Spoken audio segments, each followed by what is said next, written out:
മഹാകുംഭമേള അവസാനിക്കുകയാണ്.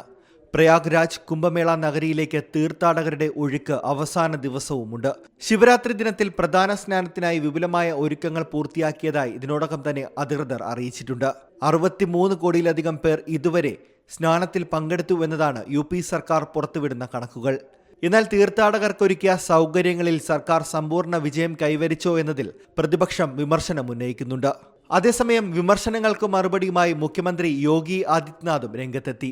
ലോകോത്തര സൗകര്യങ്ങൾ ഒരുക്കിയതിന്റെ ഫലമായിട്ടാണ് ഇത്രയും ആളുകൾ മേളയിൽ പങ്കെടുത്തതെന്നും പ്രതിപക്ഷം പക്ഷപാതിത്വം കൊണ്ട് മാത്രം അന്ധരായി മാറിയെന്നുമാണ് യോഗി ആദിത്യനാഥിന്റെ പ്രതികരണം. 2750 ഹൈടെക് ക്യാമറകൾ, ആന്റി ഡ്രോൺ സിസ്റ്റം, പ്രത്യേക സുരക്ഷാ ടീം എന്നിവയിലൂടെയാണ് ഗ്രൗണ്ടിന്റെയും മുഴുവൻ നഗരത്തിന്റെയും മേൽനോട്ടം നടപ്പിലാക്കിക്കൊണ്ടിരിക്കുന്നത്.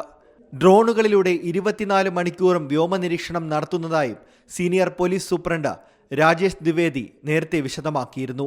മഹാകുംഭ് നഗറിലെ മാഘ് പൂർണിമയിൽ പുണ്യസ്നാനത്തിനെത്തിയ ഭക്തരുടെ സുരക്ഷ ഉറപ്പാക്കാൻ ഓപ്പറേഷൻ ചതുർഭുജ് പദ്ധതിയാണ് നടപ്പിലാക്കിയത്. ICCCയുടെ പ്രത്യേക സംഘമാണ് ഈ സുരക്ഷാ വലയമൊക്കെ സ്ഥാപിക്കുന്നത്. സമഗ്രമായ നിരീക്ഷണത്തിനായി നൂതന സാങ്കേതിക വിദ്യ ഉൾപ്പെടെ ഉപയോഗിച്ചാണ് ഭക്തരുടെ സുരക്ഷ ഉറപ്പാക്കിക്കൊണ്ടിരിക്കുന്നത്. ജനങ്ങളുടെ സുരക്ഷ ഉറപ്പാക്കുന്നതിനോടൊപ്പം തന്നെ കുറ്റകൃത്യങ്ങൾ നിയന്ത്രിക്കൽ, ജനക്കൂട്ടത്തെ നിയന്ത്രിക്കൽ എന്നിവയും സുഗമമായി തന്നെ നടക്കുന്നുണ്ട്. National desk, C Malayalam news.